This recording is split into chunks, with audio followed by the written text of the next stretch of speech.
Hello, and welcome to today's episode of Juicing the Numbers. I am your host, Joshua Tracy. And I am Corwin Heller. And today we'll be doing our dive into the entirety of the 2019 NFL Draft. Corwin's going to go over some drafts that he thought were particularly impactful for those teams. And we'll look at some trades and where teams were last season and how their draft possibly could be a indicator for any potential fixtures they were going for in an attempt to improve for this upcoming season.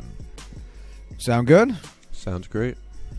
All right. In addition to that, we are recording this on April 30th, 2019. It's 9:30 p.m. here on the East Coast, and I'm saying that because tonight, in a mere 10 minutes, Karsten Charles Sabathia is going to be pitching for the New York Yankees and is a mere 3 strikeouts away from 3,000, which is an enormous milestone. If he gets it, which if he doesn't get in this start, it will definitely happen at some point during the season, he'll be one of how many pitchers, Corwin, do you think have done this? 4. All right, so it's more than 4. Okay. I have no idea. 16. Okay. In the history of MLB pitching, with the crazy 27, 22, all those numbered length careers that we've seen, 16 people have done it. So CC would become number 17 on that list. The only other person I think has a decent shot of doing it would be possibly Justin Verlander in a few years. But I say this because I will be intently watching this Yankees game, and there is a small but present chance I cry. I love him so much. I love him so fucking much. So I will be giving periodic updates on that. But in the meantime, until the tears start flowing, let's get into today's topic. Corwin. Yes. Why don't you let's get started with the 5 drafts you thought were particularly impactful for those teams. All right, so there's 5 teams here that I thought did excellent in the draft that I wanted to kind of call out. They're somewhat in an order. I'm not going to say that this is a ranking, but generally I'm going to start with the best teams and then with the less best teams. Anyway, let's hit it off with the Washington Redskins. I know we talked about them during the first episode, being able to grab Dwayne Haskins and Montez Sweat. In the 3rd round, they were able to grab Terry McLaurin out of Ohio State, guy who his stock blew up during the pre-draft process. Wide receiver. At the Senior Bowl. Yes, wide receiver. In case you're like me and don't know college athletes at all. That's on me. But I love that they are just in desperate need of receiver help. They were able to grab a guy, Kelvin Harmon, wide receiver out of North Carolina State, in the end of the 6th round, which was a huge drop from what almost all of the mock drafts kind of had a consensus about him going in the first 2 rounds. Not sure why he fell. That's a huge drop. Huge drop. They used a compensatory pick on him, too. That's crazy. Yeah, so he is a monster of a wide receiver, but just had some drop issues. So I'm assuming it had something to do with that. They were also able to grab Bryce Love, former Heisman candidate, and finalist to back up Darius Geis. In the 4th and 5th rounds, they were able to grab Wes Martin and Ross Pierschbacher, however you pronounce it, to shore up the interior line. And were able to grab some defensive backups and depth in the 5th, 6th, and 7th. I love this draft. I think they got a ton of positions that will really help spark that offense with their rookie quarterback. They were able to grab some key defensive pieces, essentially just Montez Sweat. But regardless, that offense is going to be majorly improved, which I'm sure we will go into later.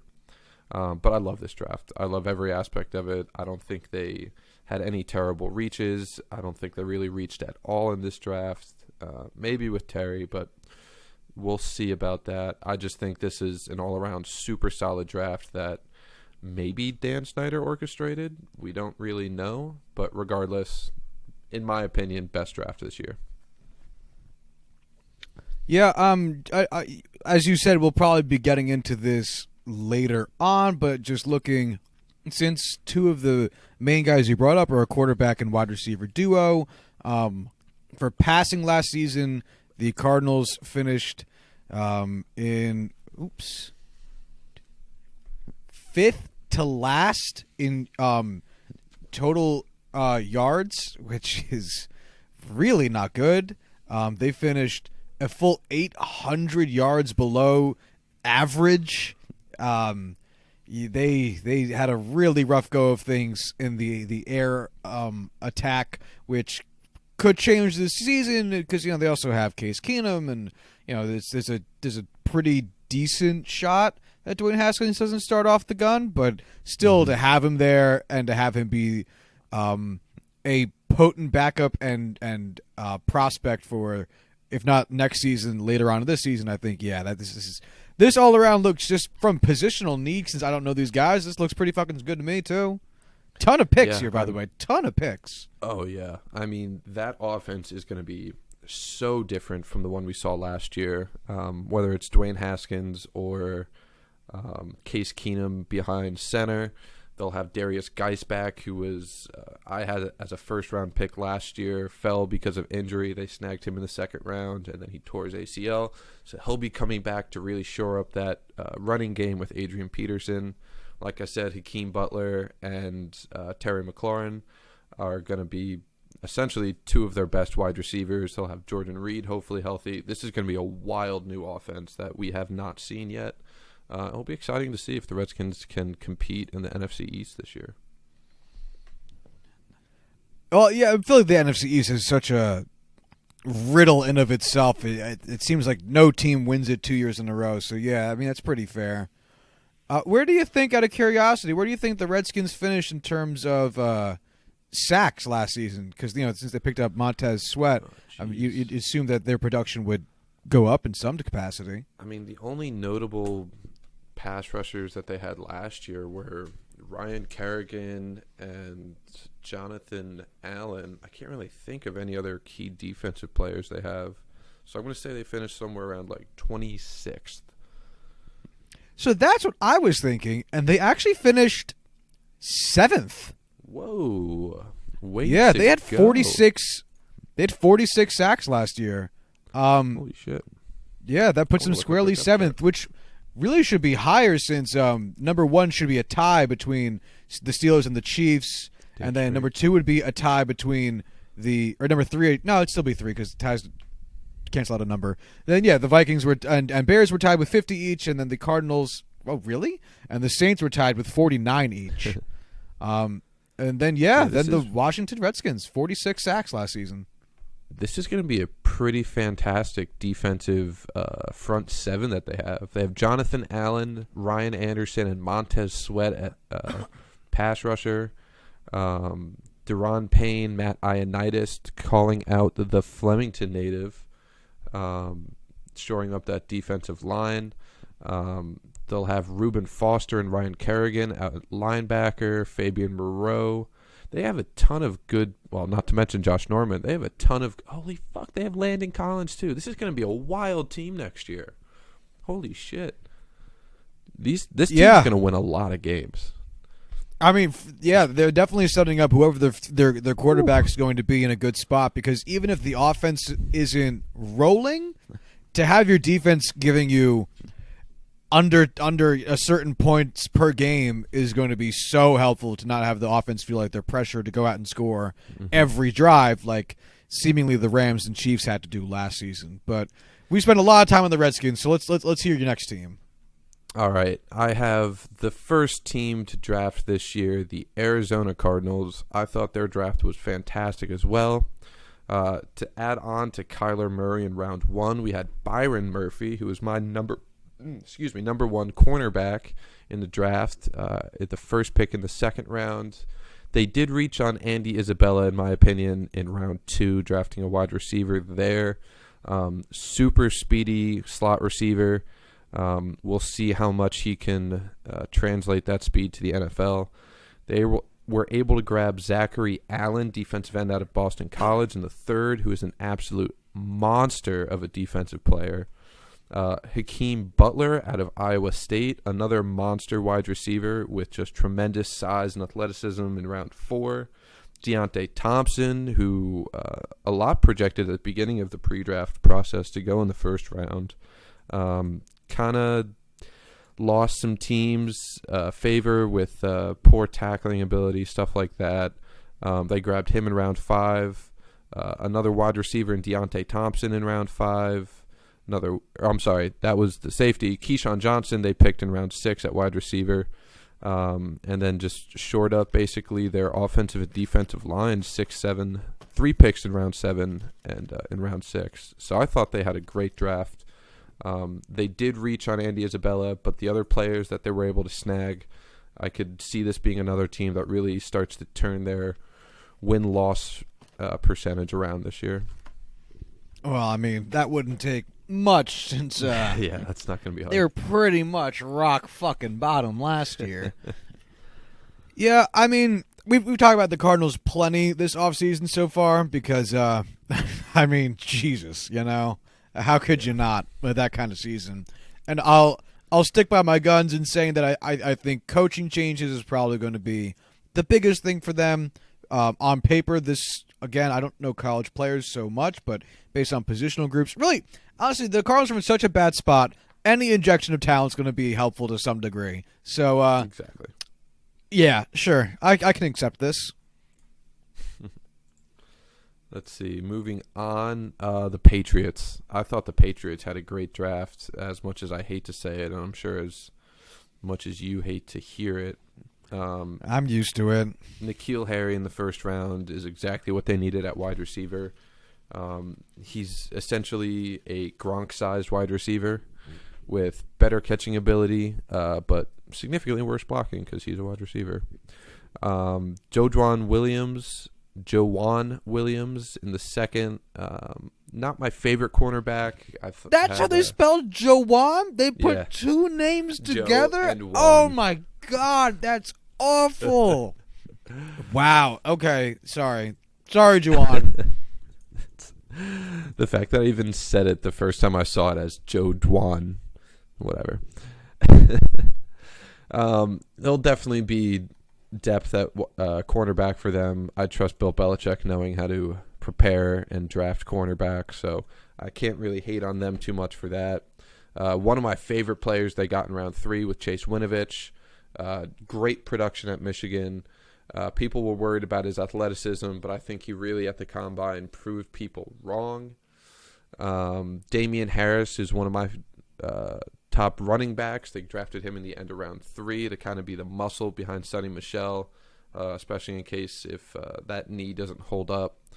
Yadni Kajust in round 3 is basically their left or right tackle of the future. He had some injury and athleticism concerns coming into this, but his technique is top-notch. Jarrett Stidham in round 4, their future franchise quarterback. I feel like we say this every couple of years, but I loved him in the process. I can't wait to see what he can do after learning from Brady. But all around, they have some other players in here, not quite as big of names. Drafted a punter. Kind of a big deal, but I think this is a great draft for the Patriots. They really were able to draft marquee players and impact players with all of their picks, so I'm a fan. Yeah, I mean, I'll say the same thing I said about the Cardinals, where I mean, it comes down to coaching, and that's just because Bill Belichick is the greatest coach of our generation, and you could have put any names here, and I would be like, I'm sure he knows what he's doing. So. Yep, as much as I hate to say it, yeah, I believe you when you say this is a good one. All right, moving on to the Carolina Panthers. They really didn't have as deep of a draft as some of these other teams, but they got some of my favorite players doing it. Brian Burns fell to them at pick 16 in round 1. He was probably my favorite edge prospect. Not the best, but my favorite to watch. Just incredible bend. Greg Little at tackle in round 2. He's just one of these massive tackle talents that desperately fills a need for the Panthers at left tackle with I think it's Ryan Khalil there currently. Will Greer, my favorite quarterback to watch in this draft, definitely will fill in if Cam Newton has any more injury concerns. There's already some rumors that he might not play this season, which would mean Will Greer time in Carolina, which I'm not against. Christian Miller in round 4, an edge rusher out of Alabama. Not the most athletic, but he's definitely going to be a good depth piece for them, especially since they need it. And then another favorite pick of mine is Terry Godwin, wide receiver out of Georgia in round 7. There was a lot of really good wide receivers that fell really late in this draft and even went undrafted. I thought he was one of the better ones. I really like his route running technique and stuff like that. So overall, I do just really like this Carolina Panthers draft, even if it might not be the most value pick-wise. That was a bad sentence, but we're going to roll with it. They did grab some of my favorite players. I'm going to talk about the Panthers in a second, but Zach Greinke just threw a 68-mile-an-hour curveball to Gary Sanchez that he just barely fouled off by accident. Well, not on accident, but like, right. He fouled it off, and the camera zoomed in on his face, and he had the most confused smile on his face because, like, a 68-mile-an-hour curveball is just goofy. Like, no one throws it that slow. Oh, I love Zach Greinke, the pitcher. He's so much fucking fun to watch. Anyway, that aside, yeah, man, I really don't know much about what goes on in Carolina. I never watch their games. They're out of conference. So as an AFC fan, I don't really get to watch them. Their first 5 picks are 2 edge rushers, a quarterback, a offensive lineman, and a running back, and those are 3 things you usually need a lot of. 4 things you usually need a lot of, and they all seem, at least from positional logic standing, like great calls. We'll see if Riverboat Ron can figure out a way to do it all right, but I mean, this all seems to make sense, especially if Cam Newton does end up missing a little bit of time. That having someone of a quarterback you're looking to see succeed to some capacity, more so than just picking up like a journeyman as a backup, is a respectable decision. Perfect. All right, so let's move on to the final team I have here under best draft, the Philadelphia Eagles, with an added part of their free agency class. They were able to pick up Andre Dillard in the first round, who but a lot of teams had as their number 1 tackle prospect. Jumped in front of the Houston Texans to snag him. He's basically their Jason Peters replacement, and I think he's going to be fantastic for them there. Not losing any talent crossing over. In round 2, they grabbed Penn State running back Miles Sanders, who is going to be their bell cow back of the future. I think he's going to do phenomenal under Philly's system. That zone system is going to just really benefit him greatly with his kind of vision and jump ability. I just love that fit. Later on, 4 picks later, they grabbed J.J. Arcega-Whiteside, wide receiver out of Stanford, who was one of the best, if not the best, route-running wide receiver there. They kind of needed some help with their receiving core, and I think he's going to do great there as well. Round 4, they picked up another Penn State player in Sharif Miller, edge rusher. He kind of got outshone this past season with an up-and-coming superstar in Yetur Gross-Matos. But he was one of our most consistent pass rushers. Not the most athletic guys, but, man, he is just going to be able to produce, especially as a rotational pass rusher for them. I think he's going to be great. Round 5, picked up Clayton Thorson to basically compete as their backup for this season. I don't like it. This is kind of why I don't have them hired, just because I'm not a fan of Clayton Thorson as a prospect. Doesn't really have any of the super high ceiling traits that you would want. Never really had the production at Northwestern, but it's not a position of need. It's basically just to be their backup. and for that, I'm fine with it. But looking at their free agent class, they grabbed 2 more Penn State players in offensive tackle Ryan Bates and wide receiver DeAndre Tompkins. Tompkins is going to be, at best, a practice squad player for them.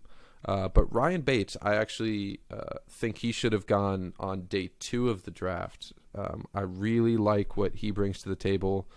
Just a super clean and technical offensive tackle prospect.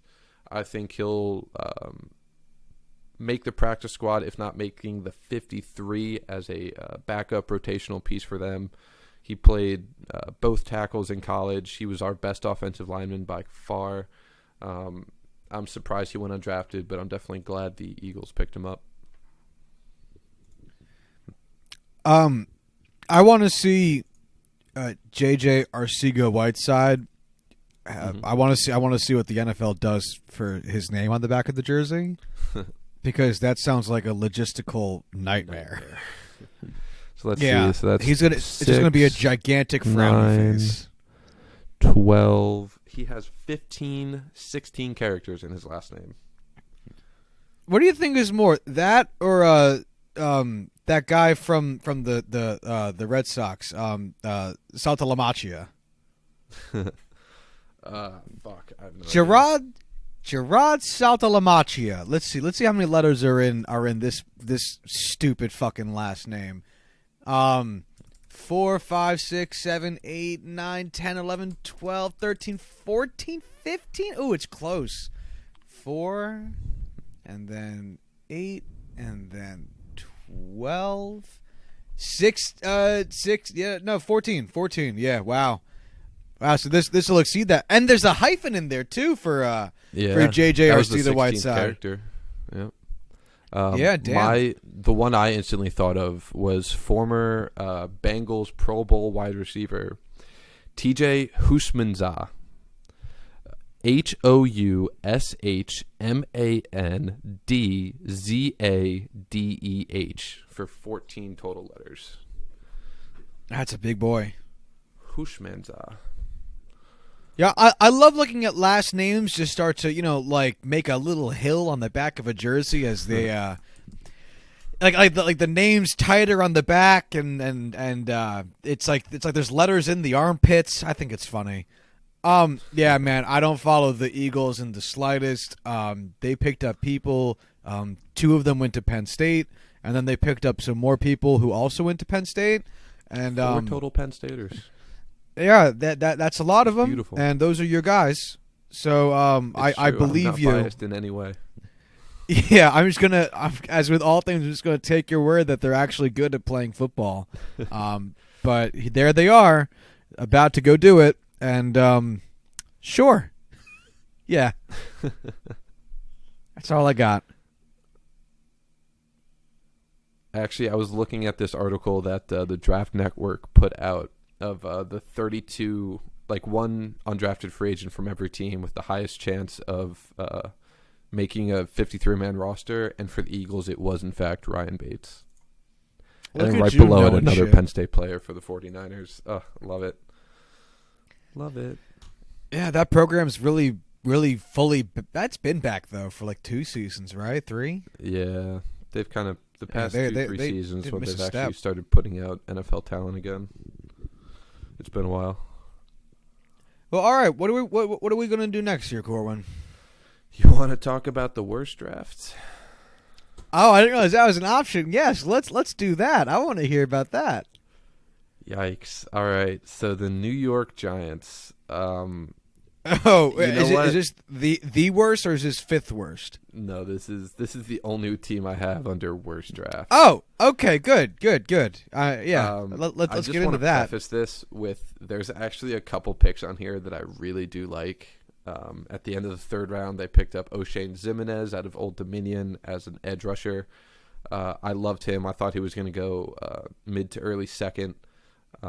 Just a super athletic, dominant edge rusher out of a small school. So hopefully he'll be starting for them this year, which I don't think would be a surprise. And then in the 4th round, they picked up Julian Love, a cornerback out of Notre Dame, who I also thought was going to go early to mid 2nd round.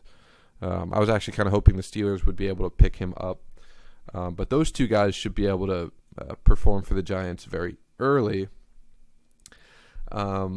It's really just the first round and the sixth round that bother me with this class. The sixth round, obviously, because their player got shot and probably isn't going to play for them for a while. But that's not really something I can hold against the Giants. It was just a terrible incident that occurred, but nevertheless kind of affects their draft class. But the first round, I don't like it.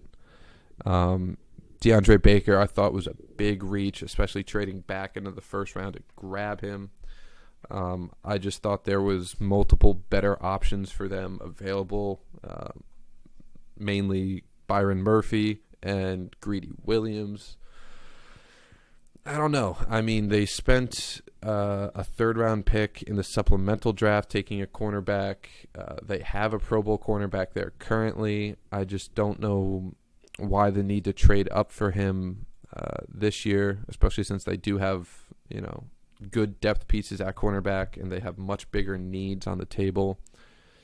Dexter Lawrence, I think, is a really great player, but I'm not sure how much a defensive tackle is going to benefit this team in the long run with other better players on the board still.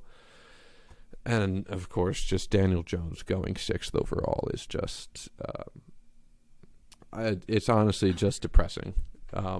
This team is, if he doesn't work out, which I genuinely don't think he will, it's going to put this team back at least 3-4 years. And I just don't see how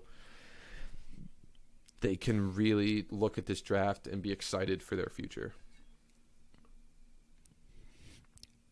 All right, so I'm going to save the Daniel Jones thing for the end because, I mean, we talked about it a little bit on Monday's show, but it still just doesn't make any fucking sense. In addition to things that don't make sense, though, is this idea... Why would a team that's rebuilding trade up in the draft? Like, I don't get it. It's the opposite in of any intuitive. capacity. Right. And so you could say to yourself, well, maybe the Giants don't think that they're let's not even say tanking. Let's just say looking towards the future, or whatever. It's not this season. Like, it's not going to be this season. It's going to be future seasons beyond this season. And so let's say you don't want to say that the Giants are not attempting to field the most competitive team possible this year. You can't even say that because they traded Odell. So maybe you'd say, well, they traded Odell because of character concerns. Well, then why'd you give him $90 million fucking dollars? Like, he's the same dude he was before the contract than he is after the contract. So that doesn't fly. Like, so then they trade him to seemingly just to get picks because the return was too good to pass up. Well, you're making your team worse in the short term to benefit the long term, which also seems to run contrary to trading up in the draft, which sacrifices long-term prospects from draft capital to take a better short-term prospect and a higher draft pick. So that doesn't make any sense. Leaving aside the positional groups that they took, which is fucking mind-boggling, like, just the way that they're running the organization as a whole is so comically flawed that there's no reasonable way to tie any of these together. And you can brush it all off by saying that they were just trying to get their guys. And we talk about this on Monday, too, and that's a bullshit reason, because you can say that about You could say that about when the Raiders took Janikowski in the first. Yeah, they fucking got their guy. Still a horrible fucking decision, but yeah, sure, they got their guy. That's not something you should really be resting your head on at night, because that's a terrible, lazy excuse for making awful decisions. And they seemingly have no direction from up high, because if they're trying to compete, then they should have at least stuck out with OBJ for one more season to go right out the last year of Eli's contract, and then traded up in the draft to get more weapons on either offense or defense, whatever they were looking for. So, like just from a future-looking standpoint, I have no idea what they're doing. None. This makes no sense.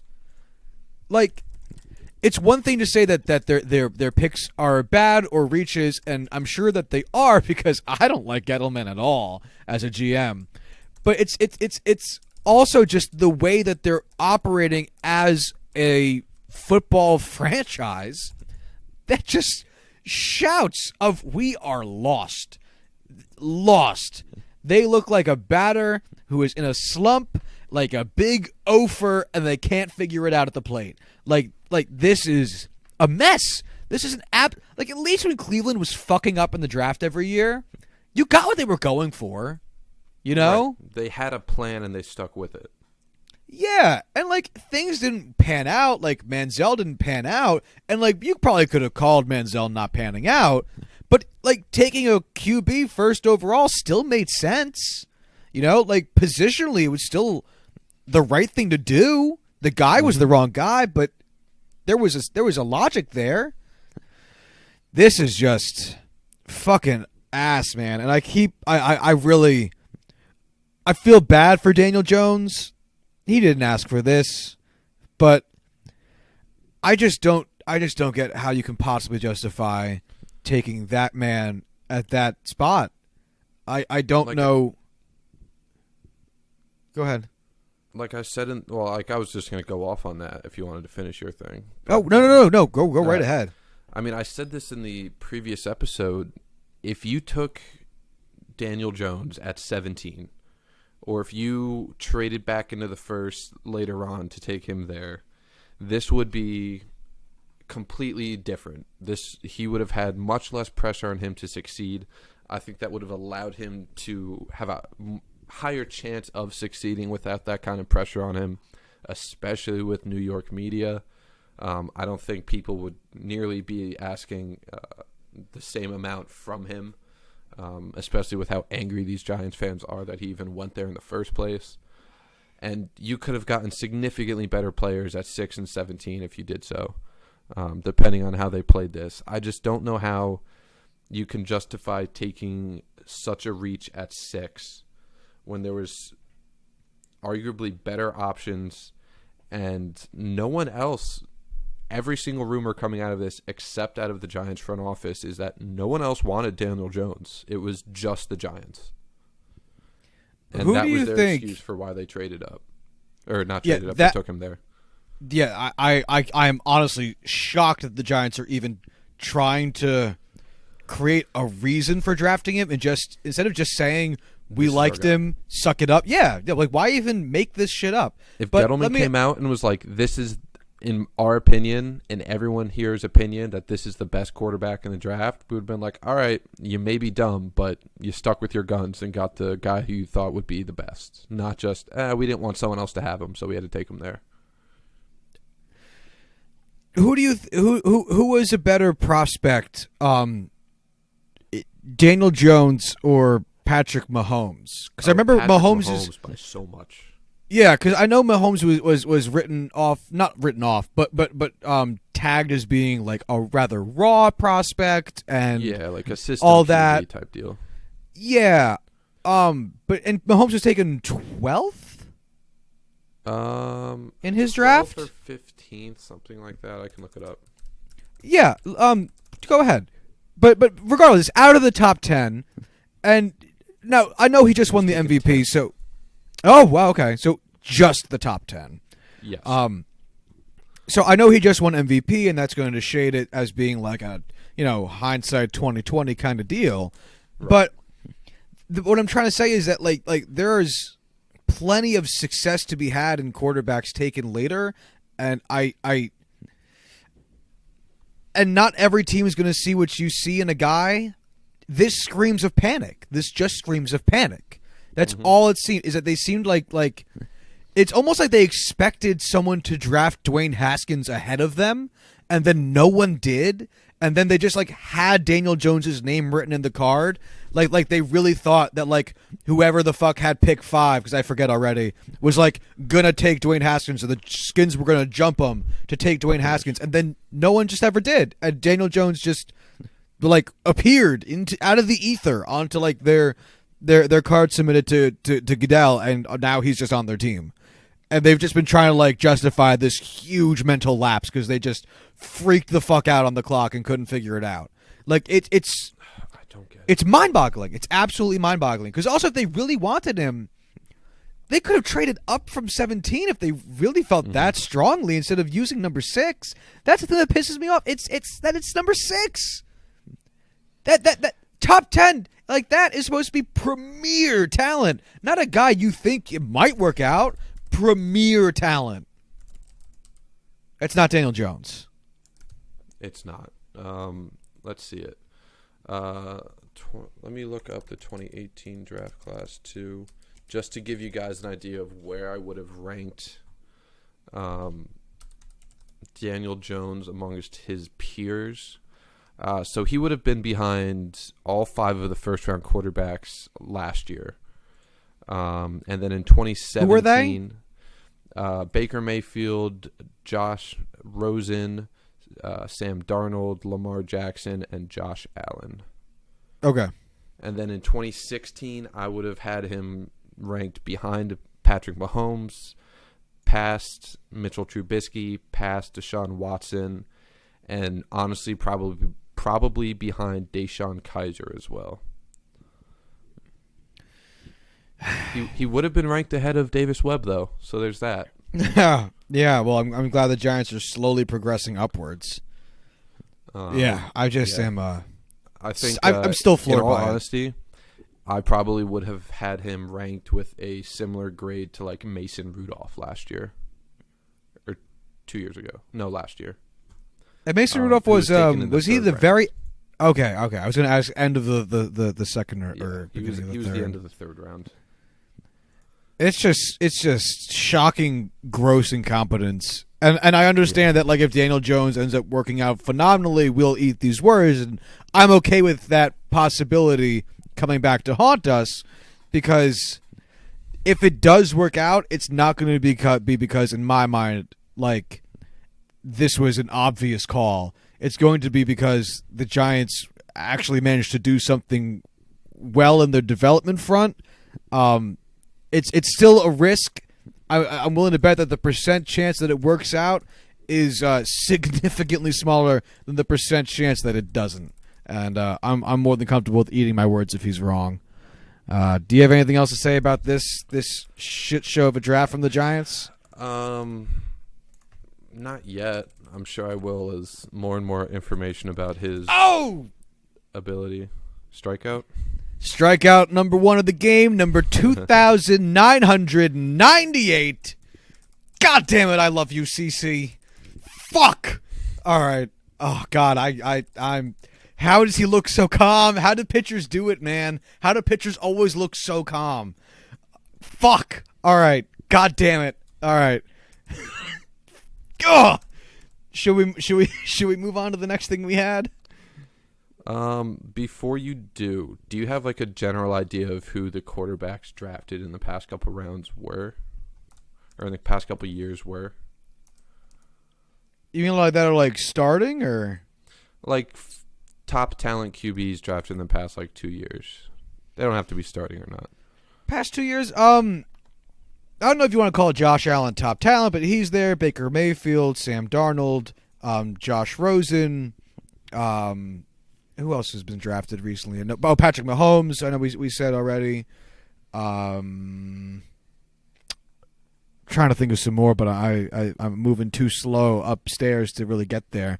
Why? What you driving at? Mm-hmm. Basically, I was just looking at my rankings from the past couple years and my grades for everybody, and just kind of putting together a consensus top. They're not numbered, but like top 12 or so.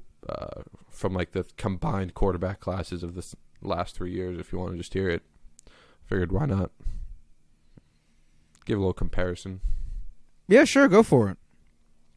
So starting at 1 and going down to 11, in order of how I would have graded these players, at number 1, at number 1, Josh Rosen, then Pat Mahomes, Sam Darnold, Baker Mayfield, Mitchell Trubisky, Deshaun Watson, Deshaun Kaiser, Josh Allen, Lamar Jackson, Mason Rudolph, and Daniel Jones.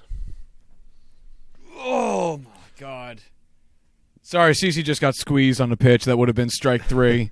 He, like, walked off the mound. Gary walked away from the batter's box. It was, sorry. I have the game on, but I'm at, like, a 30-second delay behind you. That's okay. As long as you're not ahead of me, so you can't react before me. I'll be really upset if you right. spoil it for me. Who is batting right now? Christian Walker. Okay, did he just hit a pop-up? No, you're ahead of me. Okay, so I will keep my mouth shut then. I do know what pitch you were talking about then, because I remember seeing it, and, you know. Anyway. Corwin? Yes, I'm right here. You want to keep going with your list there, bud? No, that was the list. That was all 11. Oh, that was the end? Yeah. Oh, sorry. All right, I'll have to... My bad. I got wrapped up in what I was watching. Who is the last name?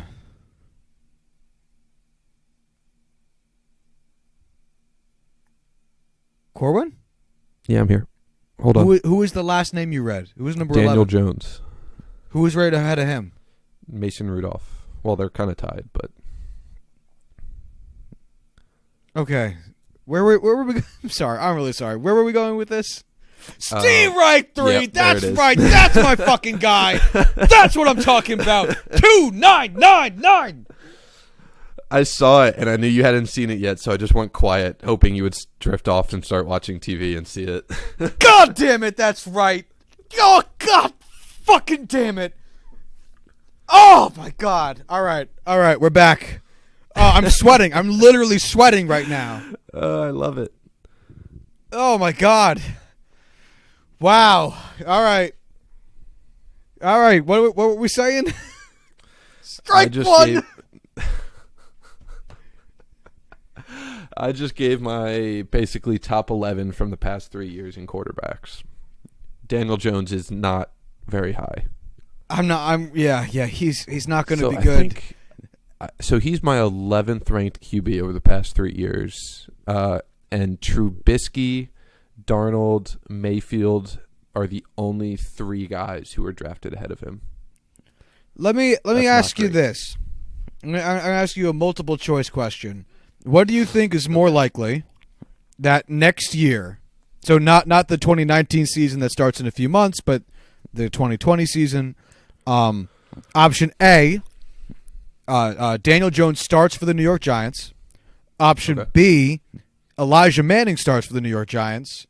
Or option C, the Giants trade for or somehow other acquire a different starting quarterback. I think the highest chance is Daniel Jones. I think the best chance would be drafting somebody next year. But they're not going to do that. So, I mean, next year's draft class is it's going to be legendary. It's going to put this last year's to shame.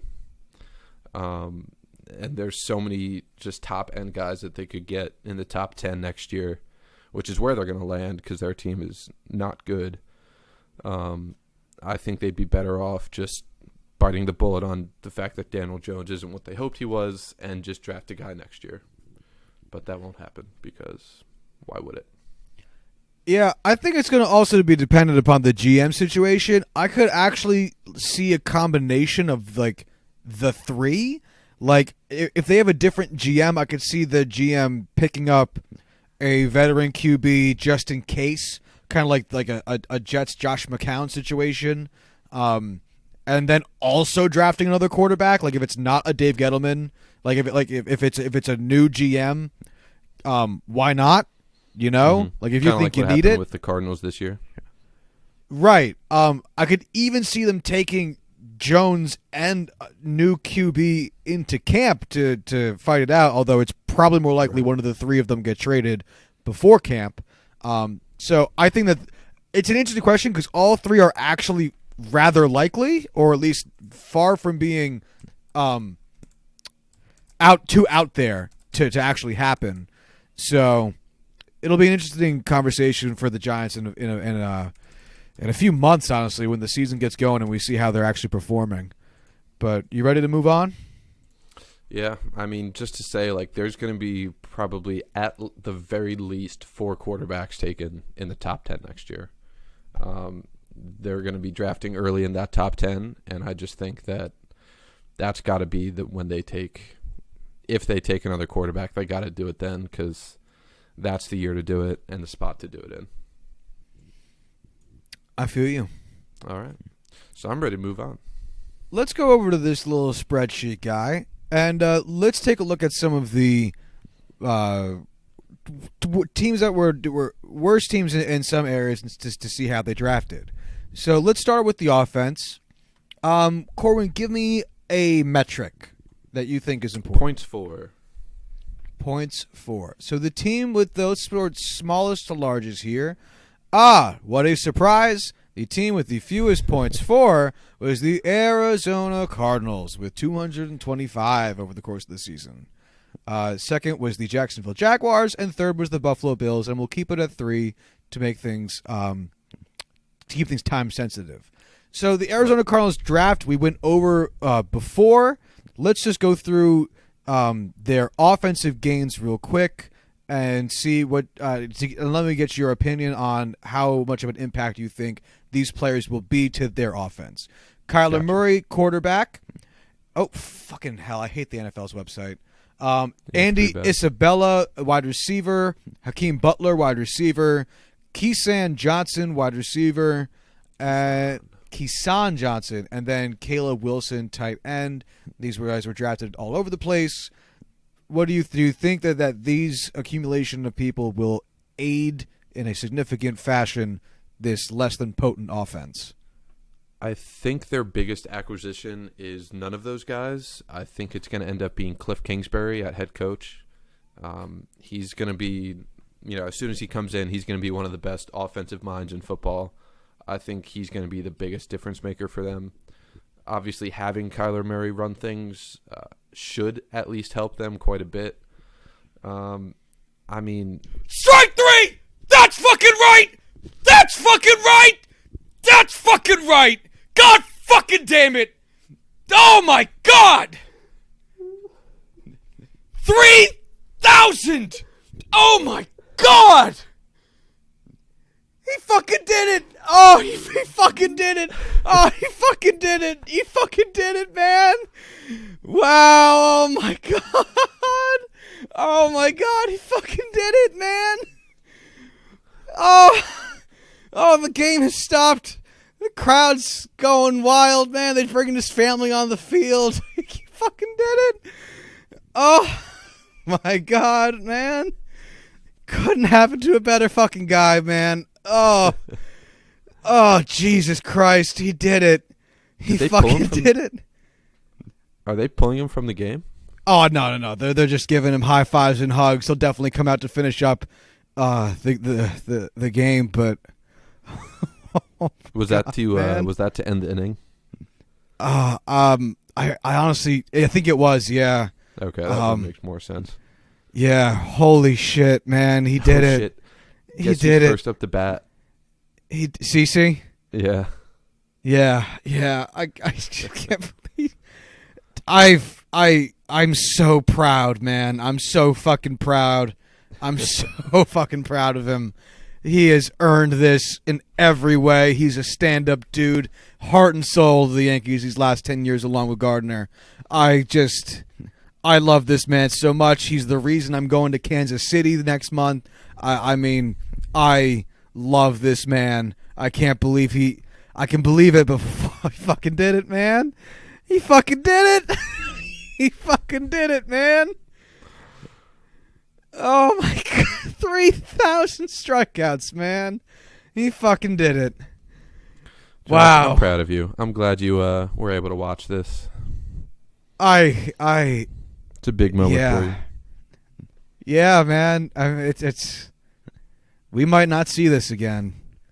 Verlander's got a shot, but nothing's guaranteed in life. This could be the last one for a while, and wow, it just couldn't have happened to a better guy.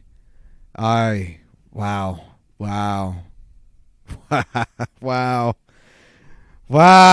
man. I don't know what else to say. I'm at a loss for words, man. Fuck. He did it. He fucking did it. Wow. Oh my God. What were we even saying? Wow. Oh my God. No what idea. were we saying? Oh, Cliff Kingsbury. Now, Yeah, that's put on fair. the Toronto game so that You can see Vladdy hit his first home run. I want to see CeCe hit a home run, so I'm going to stay here. CeCe does have he does have a higher career OPS than our current starting third baseman, so he's got a shot. Yeah, Tyler Wade's not good at baseball. Anyway, oh man, I'm reeling right now.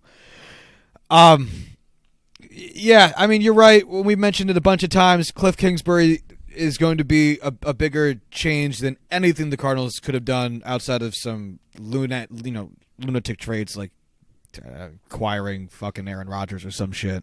So that's fair. From the draft, though, I mean, do you see any huge improvements that are going to lead to more points for the Cardinals? I mean, Isabella and I think what was it, Butler?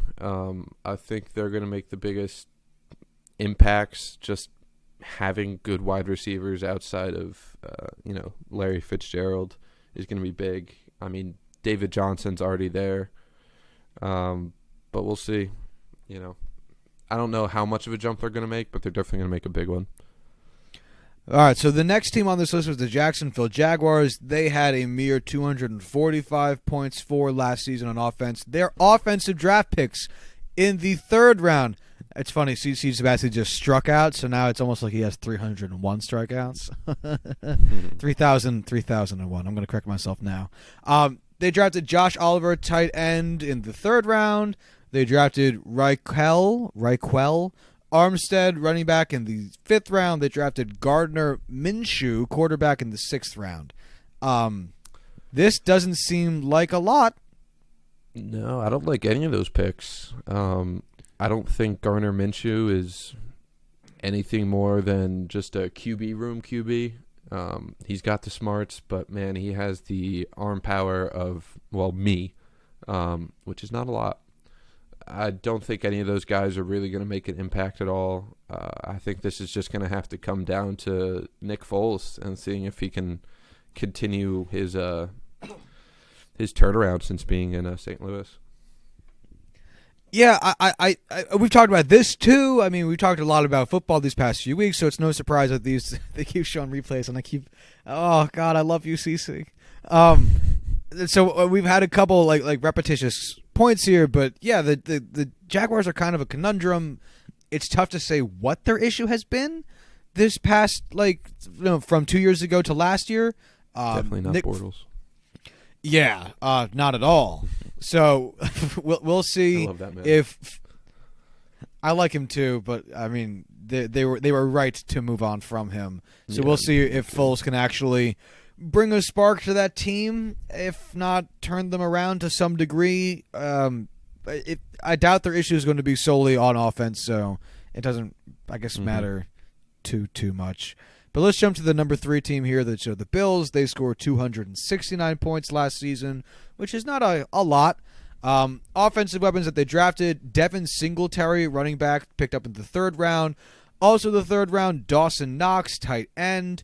And in the seventh round, Tommy Sweeney, also a tight end. Yeah, I mean, there's just not much there as far as tight ends are concerned that really just strike fear in any opponents. I actually am a big fan of Devin Singletary. I think you could chalk him in as being, what's his name? What team? Bills running back. LaShawn McCoy? Yeah, I think you could chalk him in as being his replacement probably this year, especially since he's already thrown out endgame spoilers. I think they're going to cut him real quick. But yeah, I think Singletary is really the only major addition to this team, which is a shame because they do not have a lot of skill position talent on offense surrounding Josh Allen. Zay Jones cannot be your best wide receiver. No, he can't. I just saw something shocking, so I'm going to do a hard pivot. I sorted the table by touchdowns. Oh, that's turnovers. Oh my God, that makes so much more sense. Fuck. Wow. Okay, I was confused because I saw that the Seahawks had 11 what I thought said touchdowns, and I was like, no fucking way. No fucking way. They went an entire season only scoring 11 touchdowns. All right, what? Give me one more offensive stat, and then we'll jump over to the defensive side of the ball that you like to sort by. Let's do touchdowns. Why not? Well, I can't find total touchdowns. I can only see a breakdown between passing or rushing. Well, we Unless can make it. you We see can make it. our own. Yeah, we could just do basic addition. I guess. Equals that guy plus that guy. Go all the way down. All right. What a surprising bottom three here. The fewest touchdowns scored, a mere 22 by the Jacksonville Jaguars, 24 by the Arizona Cardinals, and then there's a three-way tie for 28 featuring the Buffalo Bills. Tied with the Buffalo Bills at 28 are the Oakland Raiders and Washington Redskins. I mean, honestly, Let's talk about Corwin, those two teams then. yeah, well, since we picked points for, I guess that kind of goes hand in hand with touchdowns as a total. Yeah, so that's that true. shouldn't have been a huge surprise on our part. So let's go with yards instead, just to make it different. I feel like we might have to pick. a Fucking hell, defensive man! stat. We might have to It's the jump to same defense because teams. I just Yeah. sorted by yards, and the bottom three are the Arizona Cardinals, the Miami Dolphins. We haven't said them yet, and the Buffalo Bills, and then number 4 is the New York Jets. Do you think we could find out the correlation coefficient between those three different statistics? I That'd be don't a want to stat do that thing to much do. more math right Yeah, now. but it'd be a stat thing. It wouldn't be fun, but we could do it. Let's save that for a different day because I don't want to. Or never. All right, give me a defense stat that you you would like to sort by. Interceptions. Interceptions. Okay. INTs, sort smallest to largest. What? Everything just changed. Where'd it go? Okay. No, wait. The Cardinals? The Cardinals only had 2? Or sorry, no, the Niners. Sorry. that's- Niners only had 2. Okay. Wow. All right. Wow. Have we talked about that would be- before? What? That the 49ers only had 2 interceptions all of last season? No, but that's got to be better somehow. Wow. I like, how does one not even happen by accident, like a tip up? You know what I mean? Like, wow. I don't know. That is fucking bad. Holy shit. Jesus. I don't know. This is wild. Even looking at the teams that, or the players that they have in their secondary. They I mean, allowed have- 35 passing touchdowns and only got 2 passes intercepted. That's bad. wow, that's Yeah. awful. So let's go through the defensive side of their draft, which is they picked Nothing. a punter One in the 4th quarterback. round. Yeah, That's out of shocking. Utah, whose last name is Gay. Wow. Okay. Yeah. So they drafted Nick Bosa, defensive end, with the 2nd overall pick. They also drafted Dre Greenlaw, linebacker, in the 5th round, and cornerback Tim Harris in the 6th round. Obviously, Nick Bosa is a big game changer. What do you think about the other ones? Yeah. I mean, specifically I in don't regard think- to this specifically in regard to interceptions, if you can. Yeah, I mean, Nick Bosa might have 2 interceptions by himself next year, just being able to bat down passes and pick them up. But, I mean, him and Drew Greenlaw are not players who I would ever expect to provide any sort of interception consistency. Tim Harris, a 6th-round cornerback, is not going to be doing much for them. But, I mean, they still have Richard Sherman. They have Jimmy Ward. They have Akella Witherspoon. They have Jason Verrett. They have guys who can go after and pick off the ball. I think this just comes down to interceptions being a weird stat with not a lot of carryover season to season. And I think that's just luck of the draw at this point. So, just sorry, really quick aside. I wasn't paying attention enough to notice who CeCe Sabathia struck out, but for his 3,000th strikeout, and it was John Ryan Murphy, and that's really funny for me. For anyone who Why? does not know, John Ryan Murphy was a catcher Is a catcher. He's still alive and plays catcher. That the Yankees traded to the Diamondbacks in exchange for Aaron Hicks. And Aaron Hicks is really good at baseball, and John Ryan Murphy can barely play it. So yeah, that's not. So that is, as we in the Jewish community would say, that is kismet. That is just beautiful, and I love it. What was your conclusion? Sorry. None of the players in their draft are going to do anything, but the talent that they do have in their defensive backfield is going to. There's just no way that's such a stat that could, be consistent year to year. They're just going to get better on their own this year. All right, that's fair. The next is fewest interception is a 3-way tie between the shocking Arizona Cardinals on this list, as well as the Green Bay Packers and the Detroit Lions, each that have 7. Let's just take a peek at those three teams' drafts, and maybe we can just kind of move on from there, unless we want to find a new defensive metric to judge by. But let's start with the Cardinals just to get them out of the way. We talked about them plenty. Mm-hmm. Might as well just talk about them again. So their defensive draft picks: the second round they drafted cornerback Byron Murphy. In the third round, they drafted defensive end Zachary Allen. In the fifth round, they drafted safety Delonte Thompson. And in the seventh round, no, there's an L in there. No, it's an I. That's an I? Yeah. Oh, dude, I've had several of those with the NFL's website because the font's really weird, and it seems like capital letters are just looked at. It doesn't matter. Anyway, and 7th round pick Michael Dogbe, so defensive end. In regards to interceptions, their first pick there on the defensive side was a cornerback, in Byron Murphy. Is he good? Yeah, he's the best corner I had on my board. If you were listening to the rest of what I had to say tonight, I think he'll do phenomenally across from Patrick Peterson. Deontay Thompson isn't going to be a ball hawk for them, but when he's comparing, when he's going up against trying to beat out DJ Swearinger, I think he's going to definitely get some playing time, maybe be able to add to that interception total a little bit. And then Budda Baker, I think, is going to, continue to put up turnover numbers if he keeps playing. So, again, like the 49ers, I think this is something that they can work out on their own and not just necessarily rely on their rookies.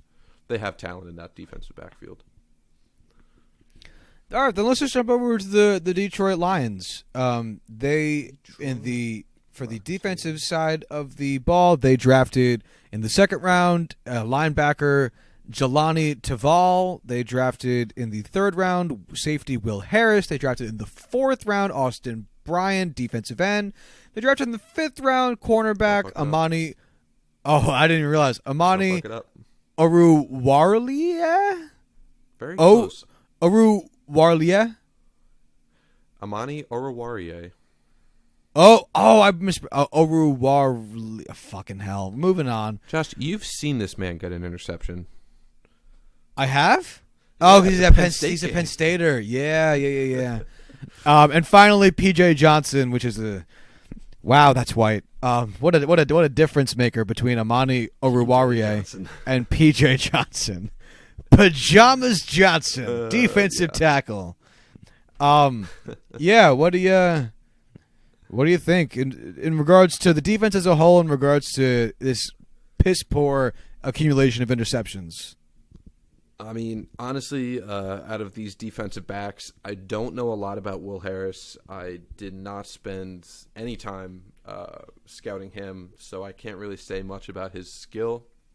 I will say Amani Oruwariye absolutely should have gone in the second round. That is not my bias talking. He has excellent size, is an excellent press corner. That's just going to be a day one starter for them in Detroit. He led Penn State in interceptions last year. He has just tremendous size to go up and high point the ball against bigger receivers. Him and Darius Slay and Tease Tabor, they're going to be fine with turnovers next year. Tease Tabor isn't the greatest player, Definitely not the most athletic. I think once Darius Slay has a corner with the kind of talent that Oruwariye does, I think that's actually going to be a very nice 1-2 punch that they have in Detroit. Just real quick, in regards to Jelani Taval, the linebacker that they selected, Yes. do you know anything about him? Like, do you know if he could be like how he is in coverage? It's Jelani Tavai. Again, that's just an odd. Oh, are you serious? Shitty NFL. Yeah. I feel bad, but like the why is it not like I with a dot? Like, oh god. Oh wait, all the eyes. None of the eyes have the dot. That's so stupid. It's very dumb. Very, very dumb. Oh my god, I feel like an idiot. All right, keep going. He's going to be a middle linebacker for them. He's not really going to be asked to cover at all. He's basically just going to be a just gap plugger. He's very athletic. He was definitely a major dark horse in the draft community as the draft got close. A lot of people said that they took him way too high, but I actually think he will surprise a lot of people, hopefully without athleticism, but I don't think he's going to be contributing much to turnovers. All right, that's fair. I was just asking because it seems like so the first round pick was a tight end, which is has been a position of need for them for a while. Because even when they had Ebron, he wasn't performing to the level that they wanted him to be. So that makes sense for their first round pick. But then the next 4 picks straight were defensive picks. So it seems as though the Lions are also viewing whether it's the defensive side of their game as a whole or possibly in particular the interceptions we've already referenced as being a priority for them in this draft. So, I mean, that is kind of cool to see just so outright, you know? Yeah, I mean, it's definitely something that I hope they turn around. Matthew Stafford is – that offense will be fine. I mean, I can't say his last fucking name. I've never been able to. Kenny Galladay. We'll go with that. Marvin Jones. Wait, is that not how you're supposed to say it? Is Galladay not right? I have no idea. Oh, okay. Genuinely don't know. And Kerryon Johnson. That offense will be fine. Defense wasn't great last year, so hopefully this is the start of them turning it around. I mean, they even picked up Snack Harrison. I think that I forgot about that. Season. Yeah, they did. So yeah, this will be a good defense. I mean, they basically have the Alabama Crimson Tide defensive line with Deshaun Hand and Ashawn Robinson there already. But you know what? It'll be a much better defense, I think, in my opinion. I think you're right. Holes. And if it's not, it definitely won't be for lack of trying. Yes. They clearly seem to be on it in terms of wanting to patch things up. Really quick, before we move on to the Packers, I just got an email from the New York Yankees, and they, you know how like the Yankees like to throw in a like Jeter's respect, where the S was replaced with the number 2. Yeah. And they like to do those kinds of things. All right, so what do you think CC's word is? Is it KK for outs? No, CC. it's not. That's an interesting thought, but no. CC Sabathia. I don't know. It's really bad. You ready? Yeah. It's legacy, but with 2 C's that are both capital. So it's LEGA capital CCY. Can you send me a picture of it? Because it sounds terrible. Just absolutely terrible. Oh my gosh, there's a whole list. They have a whole list. There's consistency, ferocity, perseverance, tenacity, excellence, class with 2 C's. Oh, that's funny. But it's hashtag CC. I'll just forward you this whole email. It's gorgeous. Yeah, please do. Please. Wow, do. that is fucking. I love you, CC, and I love the Yankees, and this hokey shit honestly is super endearing for me as a fan. But it is some hokey ass shit. It has been forwarded. Do you want to look at it first, or do you want to roll into the? I'll just pull it up. Yeah, go ahead. As we're talking. Go ahead. Oh, jeez. Yeah, I know. I love it so much. That's going to be an out. Oh, you're right. They gave us a full list. Consistency, ferocity, perseverance, tenacity, excellence. It's so funny. It's even more impressive when you do it with class. Yeah, I know, right? Oh, God. This is bad. But, like, the best kind of bad. Like, it's so fucking... It's like old man, but endearing, you know? Yeah, like, this looks like it's going to be an email forward for the next, 2-3 weeks. Oh, for sure it is. I can't wait to see it on Twitter. Anyway, let's get into the Packers. They're the last team we're going to talk about. So they finished also tied in fewest interceptions with seven, for the second fewest in all of the NFL last season. Their defensive draft picks in the first round, they drafted defensive end Rashawn Gary. In the second, also in the first round, they drafted safety Darnell Savage. In the fifth round, they drafted defensive end Kingsley It's actually Kiki. Darnell Savage. Those are two I's. I swear to God, are you fucking with me? I am fucking with you. All right, Jesus fucking Christ. The thing is, I wouldn't be surprised. Yeah. Anyway, Darnell is not a wild name, no, it actually sounds kind of nice. Anyway, they in the sixth round they drafted Kadar Holman, cornerback, and in the seventh round they drafted linebacker Ty Summers. So what do you think about this? This is honestly one of my favorite fresh young defensive backfields in the NFL. Darnell Savage will be a day one starter for them. Absolute missile of a player. Very much lives up to his name. To play safety next to Adrian Amos, who was an offseason addition for them. And their cornerbacks, not to mention the sixth rounder they got this year that I don't care about in the least. They drafted Jair Alexander in the first round last year, Josh Jackson in the second round last year, and Kevin King in the second round in 2017. All of these guys, well, at least Josh Jackson and Kevin King, are just big press corners. Jair Alexander's a bit more of a speed guy. I think as they continue to develop, it's only going to be their first and second seasons in the league. These three easily could become the best cornerback trio of any team in the NFL. And Savage and Amos holding up to the safety positions. Both are very strong candidates to be very, very good this year. So I really like this Green Bay defensive backfield. Yeah, positionally, because again, I just don't know the players that well. This seems to flow super fucking well. What do you think about them using their first pick on a defensive end? I like it. Rashawn Gary is the kind of guy who has the positional flexibility to play anywhere along that line. Kenny Clark, Mike Daniels, Preston Smith, they have some really good players along that line. Rashawn Gary is going to be able to move anywhere and play any single one of those positions. Most likely going to start off at defensive end, filling in for Zadarius Smith. But this is going to be a very good team next year, defensive-wise, if they really do live up to their potential, which is asking a lot. But regardless. Well, new head coach, so, still plenty of hope for it on that front. McCarthy was kind of... yeah, that's true. Bad there at the end. I like the fact that defensive coordinator, so he'll definitely get the most out of these guys. Beautiful. I would like to see a more complete Green Bay team since their offense is so much fun to watch.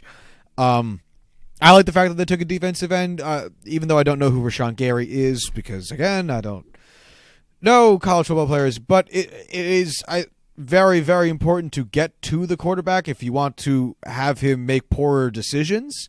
And it's just the defense is just something that the Packers have just not had recently. So to see them understanding that they need a complete defensive unit and trying to address some of the most important positions on it seems to be exactly what you would want and expect if you were a Green Bay Packers fan. So right on for them. And it all seems to, unlike the Giants, this shit seems to make some fucking sense.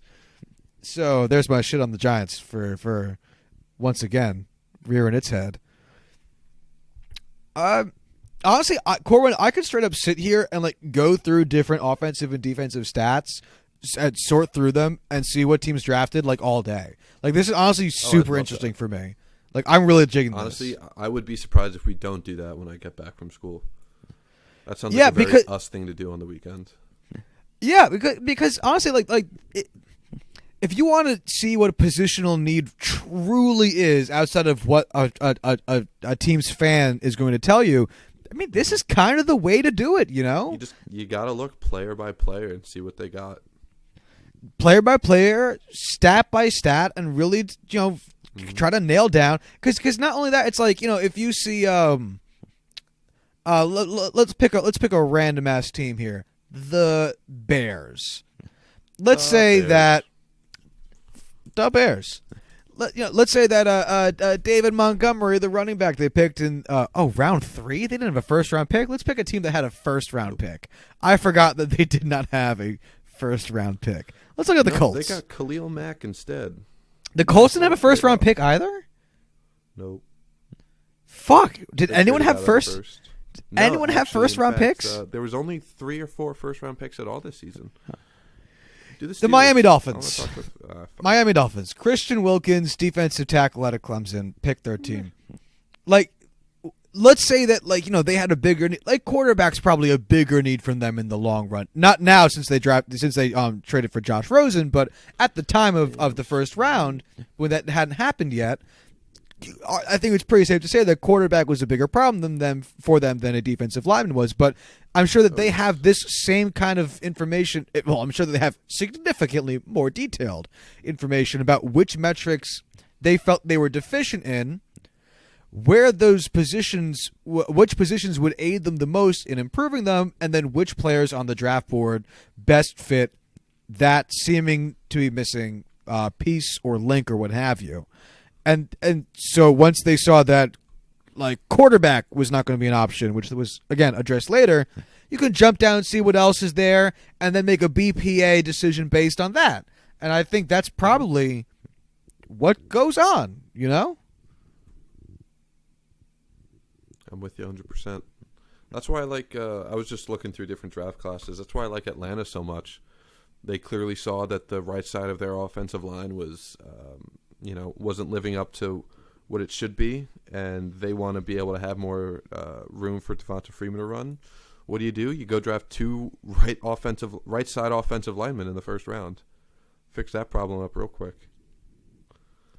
Yeah, I mean, I think this kind of shit is super interesting. And as much as, as fucking hell. Sorry, I'm getting distracted. And although we had a little bit more planned to talk about today, we're running long, and we want to make sure we have enough storage to get us through the month because we've been cutting it super close recently. So, we're gonna just wrap it up here. Thank you for listening to my shouting about Carson Charles Sabathia and the wonderful human being that he is, as he accumulates more strikeouts and love in my heart. Love it. Yeah. Any final thoughts from you, Corwin? I'm good to go. All right. Well, if you want to follow us on Twitter, you can do so at JuicingPod. It's JuicingPod. If you want to hit us up via email, you can do so at juicingthenumbers@gmail.com. And if you want to check out our website, you can do so at juicingthenumbers.wixsite.com/website. And until Monday, y'all have a good one.